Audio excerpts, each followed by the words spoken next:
अनेक भांत समझा बुझा के बाबा को ब्रजवासियों से वृंदावन लौटाए। गर्गाचार्य जी तुरंत आके बोले, वसुदेव तुम्हें तुम्हारे दोनों पुत्र प्राप्त हो गए। नामकरण मैंने किया था, अब जनेऊ संस्कार भी हम ही करेंगे। ब्राह्मण के बालक का यज्ञोपवीत 8 वर्ष की अवस्था में हो जाना चाहिए। 8 वर्ष के बाद यदि यज्ञोपवीत होता है तो प्रायश्चित करना चाहिए। क्षत्रिय बालक का यज्ञोपवीत 12 वर्ष तक संपन्न हो जाना चाहिए। भगवान अभी 11 वर्ष के हैं, इसलिए गर्गाचार्य जी ने कहा जनेऊ संस्कार का समय हो गया है, तो गायत्री मंत्र दे करके कृष्ण बलराम दोनों का उपनयन यज्ञोपवीत संस्कार गर्गाचार्य जी ने कुल पुरोहित होने के नाते करवाया। भगवान बोले अब ये द्विज बन गए, यज्ञोपवीत संपन्न हो चुका है, सबसे पहले इनका अध्ययन करवाओ। पढ़े लिखे नहीं है, गैया चराई अब तक, इसलिए गुरुकुल में भेजो पढ़ने के लिए। तो भगवान फिर मथुरा से सीधे उज्जैन गए और महाकालेश्वर की नगरी में महात्मा सांदीपनी मुनि महाराज के सुंदर गुरुकुल में भगवान ने विधिवत अध्ययन किया। अल्पकाल विद्या सब आई।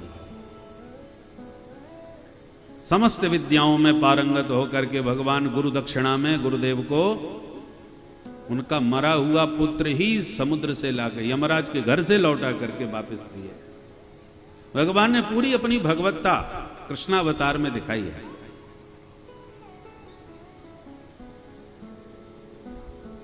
प्राचीन भारत की गुरुकुल व्यवस्था बड़ी अद्भुत थी। बालकों को गुरुकुल में पढ़ने के लिए भेजा जाता था। समस्त विद्याओं में इतने निष्णात होकर के आते थे कि कभी कोई बेरोजगार हो ही नहीं सकता था। भारत में कभी बेरोजगारी नहीं रही, क्योंकि गुरुकुल में केवल शास्त्र ही नहीं पढ़ाए जाते थे, किताबी ज्ञान नहीं दिया जाता था, प्रैक्टिकल सब करवाया जाता था। पहले कुलपति की उपाधि उसी को प्राप्त होती थी जो अपने आश्रम में 10,000 शिष्यों का भरण पोषण करके विद्या दान कर सके, वो कुलपति कहलाता था। राजा के द्वारा विशाल भूखंड दिया जाता था, उस पर विशाल गुरुकुल चलाया जाता था। विद्यार्थी ही खेती करते थे, फसल उगाते थे, वनस्पति उगाते थे। आयुर्वेद का ज्ञान कराया जाता था, जड़ी बूटियों का। किसी को भी औषधालय की जरूरत नहीं पड़ती थी। पहले तो घर घर में माताएं इतनी जड़ी बूटियां जानती थी कि डॉक्टर के पास तो कोई बड़ी बात हो जाए तब कोई जाता था, कि छोटी मोटी चिकित्सा तो जड़ी बूटियों से घर में ही कर देते थे। अनेक प्रकार के काढ़े बनाना आता था। कोई फोड़ा फुंसी हो जाए तो नीम की छाल निकाल करके चंदन की तरह घिस करके लगा दिया, हो गया ठीक। आयुर्वेद का ज्ञान होता था, धनुर्वेद का ज्ञान होता है, युद्ध कौशल सिखाया जाता है, तलवार चलाना, भाले चलाना, धनुष बाण तीर कमान सब चलाना। माने केवल किताबी ज्ञान नहीं होता था, इससे बच्चे स्वस्थ होते थे। 25 वर्ष की अवस्था तक गुरुकुल में रहने का विधान था। तो ब्रह्मचर्य का पालन करना, हमने अनुभव किया है, हम गुरुकुल में पढ़े हैं इसलिए हमें अनुभव है। गुरुकुल में रहने वाले छात्र न भी पढ़े हैं तो भी वहां के वातावरण से बहुत कुछ ज्ञान प्राप्त हो जाता है, जो घर में बच्चों को नहीं मिलता। दूसरी बात, घर में माता पिता उतना नियंत्रण नहीं कर पाते जो गुरुकुल में हो जाता है। गुरुकुल के नियम बड़े सख्त होते थे और नियम सबके लिए बराबर होते थे, चाहे कोई राजा का बेटा हो, चाहे किसी गरीब ब्राह्मण का बेटा हो। अपराध यदि किया है सुदामा ने तो सुदामा को वही दंड, और अपराध किया है कृष्ण ने तो कृष्ण को भी वही दंड मिलेगा। इसलिए राजा का राजपुत्र भी पूरा पारंगत होकर के जाता था, युद्ध कौशल में निष्णात। जब से भारतवर्ष की यह गुरुकुल पद्धति नष्ट हुई है, तब से ही हमारी संस्कृति और संस्कार सब भ्रष्ट होते चले गए। मैकाले की ये शिक्षा पद्धति जब से आई है, कूटनीतिज्ञ मैकाले जो था अंग्रेज, उसने यहाँ की गुरुकुल पद्धति को जब देखा तो कहा यह भारत कभी परतंत्र नहीं हो पाएगा, क्योंकि सब आत्मनिर्भर हैं, किसी को नौकरी करने की आवश्यकता नहीं, हर विद्या में निपुण है, भोजन बनाना इनको आता है, युद्ध करना इनको आता है, खेती करना इनको आता है, क्या नहीं आता? ये कभी बेरोजगार हो ही नहीं सकते। इसलिए पहले ये गुरुकुल पद्धति को कैसे भी नष्ट करो, तब इसे हम पूरी तरह पराधीन कर सकेंगे।